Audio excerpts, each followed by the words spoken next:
All right, ladies and gentlemen, we've got this guy that's claiming the English language is witchcraft. Your English language is occultic, okay? It comes from Anglo-Saxon, right? English is what it's called. English. Anglo is angelo. Saxon is Saxon. It's sect, okay? It means angel sex.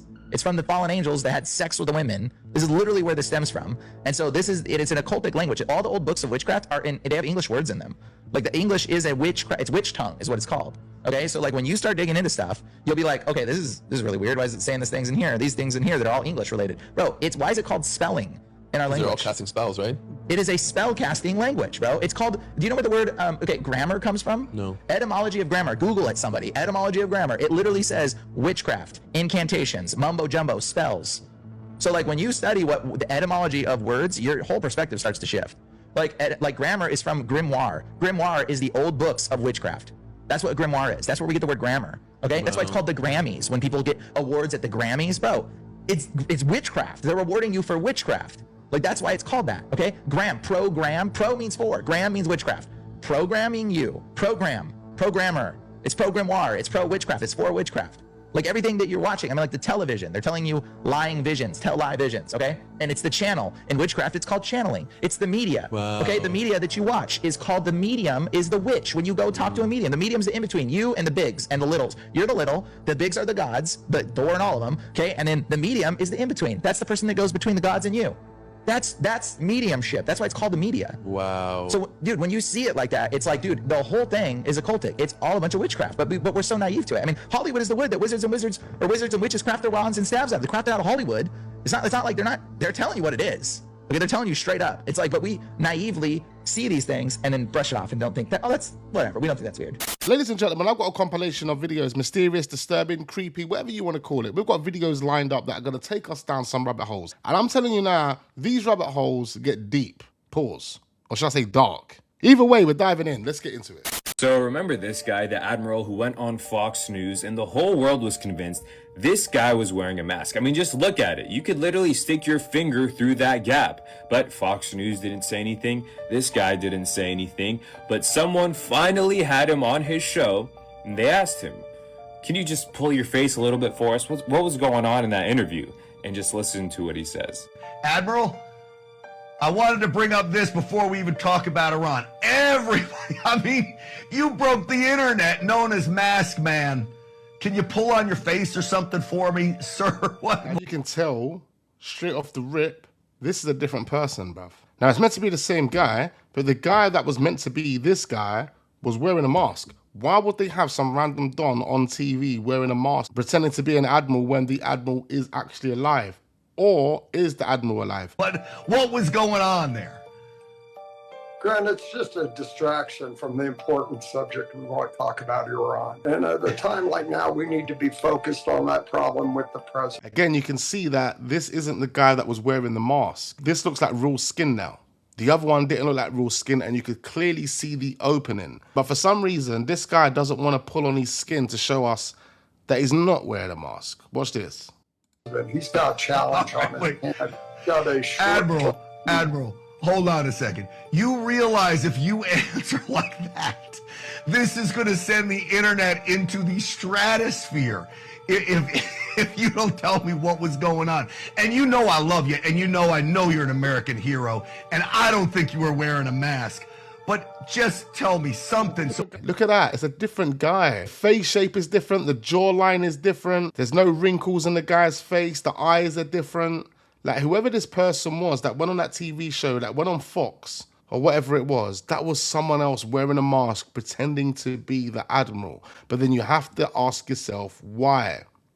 So I can let the internet be happy, and then we can move on here. Grant, the internet's not my problem. Okay, I'm here to talk about Iran. The internet's going to do what the internet wants to do, and I'll let it be at that. But let's not lose track of what's important here, where we are with Iran. Hold on, real quick. Can you just give me a tug and then I'll move on? Just Grant, one little tug. No, you're not going to get anything out of me. I'm not going to justify any of that. Right. Just so everyone out there knows, I tried with unlike Fox News, they didn't ask you about it, which was crazy. I think there's like 60 million, 80 million views on this thing. But I'll let you off the hook, Admiral, because you are an American hero. You really are, sir. And I'm having a little fun with you, and I apologize if I put you in a bad spot. Just look at that. You're telling me that's the same person. It's not the same person, man. Have you noticed how we've not built any new cemeteries? Like any city, town you go to, they still have the same cemeteries they've had for hundreds of years. And people pass away all the time, yet these cemeteries never seem to fill up. There are always open plots of land where you can bury someone. So where are the bodies? Where are they going? What's happening to them? I've got this interesting theory that I've heard. Now, in the 1970s, there was this movie called Soylent Green. Now, Soylent Green was this movie starring Charlton Heston, and it was about this futuristic city in which the world had become overpopulated. They had destroyed the oceans, they had destroyed the earth, and times were really rough. And none of the people in the city could afford to buy any groceries. They couldn't afford just the normal things we get every day at the store. So, in order to keep them from starving, they were sold this very cheap stuff that was made in the factory. It was like a squared cracker or ration, and it was called Soylent Green, or yellow or red. And the people, because they were hungry, because they were starving, they would protest like every day. They would go out into the streets and have these huge protests. But these trucks would come around, and they would pick them up and take them away. And all these people were like disappearing. So Charlton Heston's character, who is this detective, he starts investigating this mysterious case, which leads him to the factory where they make this Soylent Green. And what he discovers is that the Soylent Green is made from humans. And when you kind of look around now, right, the same things are happening that happened in that movie, right? We are slowly destroying the oceans, the earth. Groceries have become unaffordable. They are now a luxury to most. And you wonder, the foods that we're getting that are so cheap that we're able to afford to buy, the only stuff that we can eat, what is it made of? Now, I'm curious what you think. Why do you think we are not building any new cemeteries? It's a very good point. We're not really seeing cemeteries being built. We recently reacted to a video where they were asking, where does McDonald's get their beef from? You don't believe in dinosaurs? The entire dinosaur industry is a massive psyop designed to brainwash the masses into believing the theory of evolution. That is why dinosaurs are everywhere. Movies, games, books, kids' pajamas, lunchboxes. And we're supposed to believe they all died 65 million years ago from a single meteor. The evidence is flimsy at best. You know, until the 1850s, no culture anywhere in the world had any written or verbal evidence even suggesting the existence of dinosaurs. And it was only in the 1850s that the first fossils were found. Exactly when Darwin was coming up with his theory of evolution. You know, all the bones in museums are fake, right? They even tell you they're fake. That big T-Rex they got in the Natural History Museum, fake. It says so on a plaque right in front of it. These bones were made in China. No, the real bones, they're kept under lock and key. Far too valuable for plebs like us to see. No, no, no. Only top paleontologists are allowed to see. Absolutely no lies were told by Dave at all. In case you're wondering, this is Dave right here. And no lies were told by Dave in the slightest. And in case you don't believe me, go and have a look for yourself. To my own research, I believe the first dinosaur fossil would have been found around the 1600s. I'm pretty sure. Could be wrong. Is Jesus black? Absolutely. In modern day terms today, we would call him black. In biblical terms, he would be a Jew. In Revelation, the first chapter, it would say he had hair like wool and his skin was so dark as if it burned in a furnace. He was a dark-skinned man. No one ever drew a photo of him back in the day? There's a book called Russian Icons. And on page 7 of that book, it'll tell you that these images they're going to show survived the whitewashing of the Europeans. And it's not a book written by black people. When you open that up, you'll see the images of Jesus and Mary and Matthew and John, all of them. They were all black? All of them painted Holy black. crap. Vladimir Putin, he brought out the Russian icons showing the real images and how they were black. So this is like the greatest psyop of all time then? Absolutely. White man is full of psyops. There's a plan for the government to come out and say, A, there is no God, and B, we were engineered by aliens. And then like last minute they scrapped it. That's what I was hearing also. The Bible is not true, the whole Jesus is a myth, and that these things are the old gods, and that they're the ones who have created all life on Earth. And that it's pushed by this group. The thing is, I don't even believe that. I don't even believe that the great aliens are the beings that try to claim to be the gods back in the day. As far as I've been made aware, great aliens are a genetic robot. So they can't reproduce, they can't have sex like we can and produce a baby because they're a robot. But the people that created these genetic robots are thousands of years ahead of us. So we're at a stage in our process where we're creating robots. They're at a stage in their process where they're creating human-like robots to the point where we can actually have conversations with them. But if we open them up, they just got wires and shit inside them. That's not even me making anything up. I got that story from a guy in Peru. This guy in Peru come in contact with a UFO. Somehow, telepathically, he was told to stay where he is because this UFO or these aliens weren't going to harm him. However, the first thing he see with these two little grey aliens, they're the first things that come off this spacecraft. And then it was followed by a human. He said it was followed by a human, but this human looked like a Negro. He said he looked like a Negro, but he didn't have like Negro features. He was kind of like maybe an Asian looking black man with long black hair all the way down to his waist. That's how he described the guy that got off the UFO with the two little grey aliens. And I watched that interview years ago. Years and years and years ago. It's so weird because I just watched another interview of Dr. Stephen Greer, and he says the same thing. The great aliens are more or less human-looking robots. When I say human-looking robots, I mean it looks like they've got skin. But it's also been mentioned that some of the human aliens that are out of this world, their spacesuits look like grey alien spacesuits. So in their spacesuit, they look like a grey alien, but that's just them wearing a spacesuit. Of people, they are believers in this, but they are like the foremost ones who are advising on this alien stuff, and that's what this whole disclosure thing. And by the way, it's not a coincidence that Steven Spielberg has a movie called Disclosure.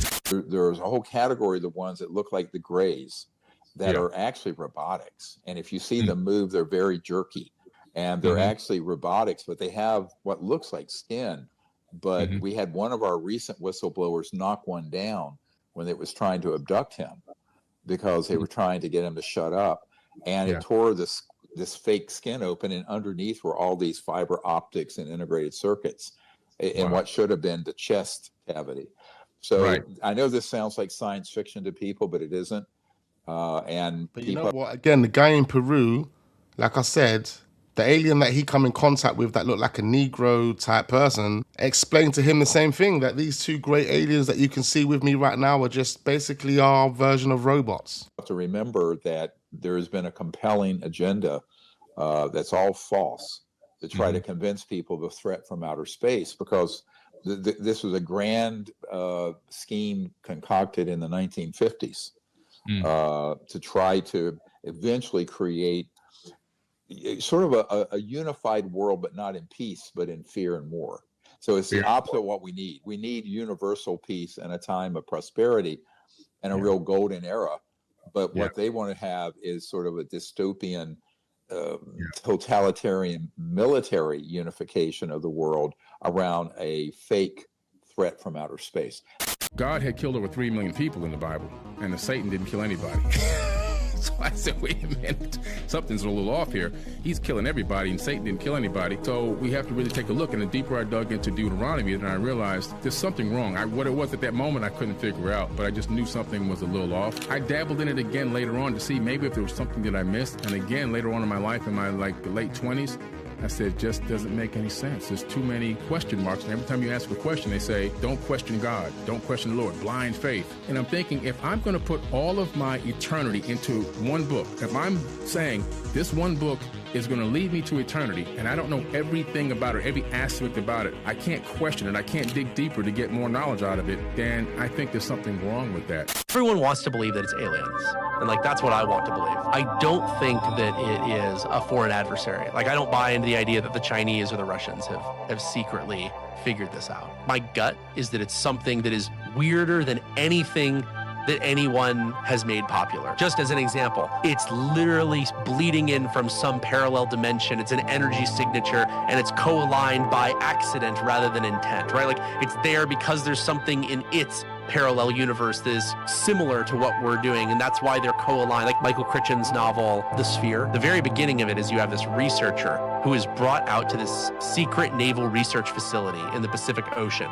because the Navy has discovered a massive object, multiple kilometers long, lying on top of a shallow coral reef on some atoll covered in coral that appears to be a spacecraft, an alien spacecraft. And they figured out that when it crashed thousands of years ago there, it probably crashed onto an island, which then sea levels rose and then it became covered. So by this, they basically figure out it must have been there for about 3,000 or 4,000 years. And so the Navy is going and they're trying to figure out what it is. They're scraping coral off this ship. They bring in this researcher, and as the researcher is being brought to the site, they discover for the first time what they've been looking for: a door, ultra tough metallic alloy that had never been observed ever in nature or science. The big reveal of like the first arc of the book is they scrape off the coral, they look at the door, incredible, it's a door, but then they look next to the door and there's a marking. And what does the marking say on this 3,000-year-old spaceship? United States Navy and an American flag. What's interesting is they never actually fully explain it. The implication is, and what they believe happened, is that this was a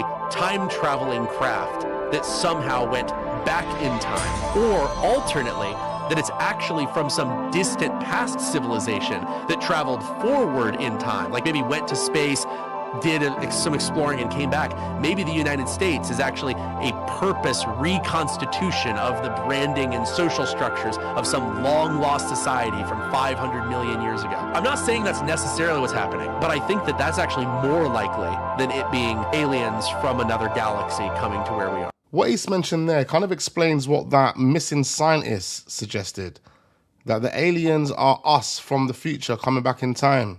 Sleep fine at night, making the world believe you are a freaking child. It's terrible. He finally said, okay, if you love me, let's sleep on the bed. I was like, oh man. You can see it. You can look at that moment in Martin Bashir documentary. I stood in there, I asked him if I could stay in the bedroom. He let me stay in the bedroom. And I was like, Michael, you can sleep on the bed. And he was like, no, you sleep on the bed, sleep on the bed. We're like, no, you sleep on the bed.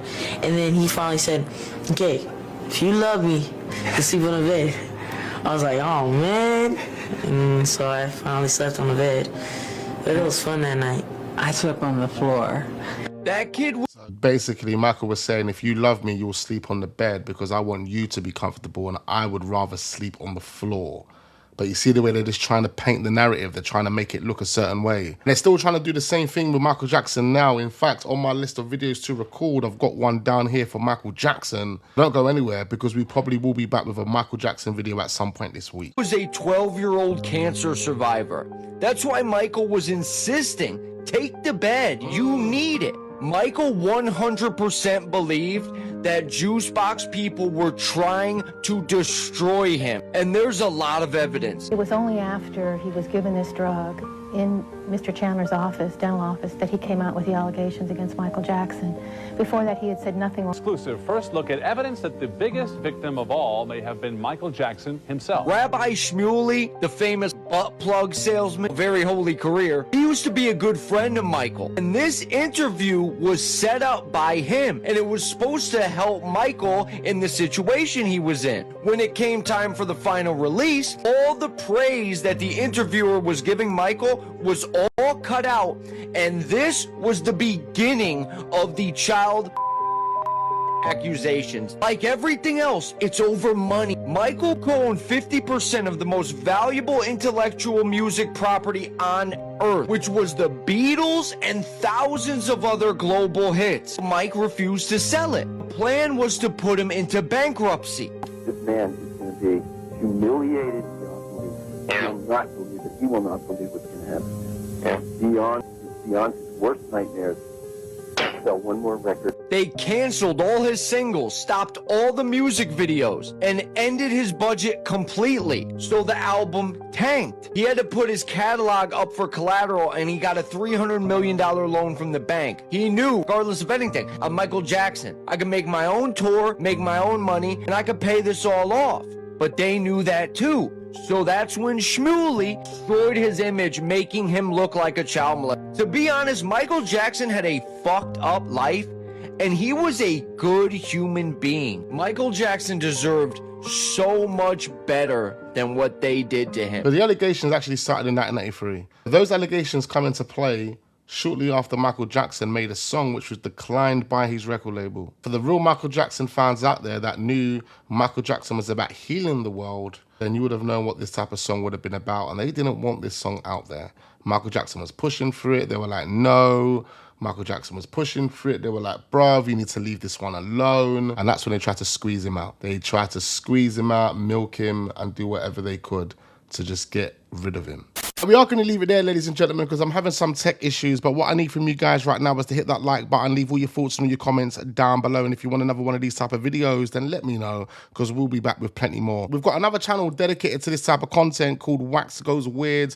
I'll pin the link in the description. I want every single one of you to go and subscribe to that channel if you're not already. We're going to be uploading some interesting videos on there, so don't miss out. Make sure you subscribe, tell a friend to tell a friend, hit that notification bell and turn that on so you don't miss out on future videos. And I look forward to seeing you guys on the next one.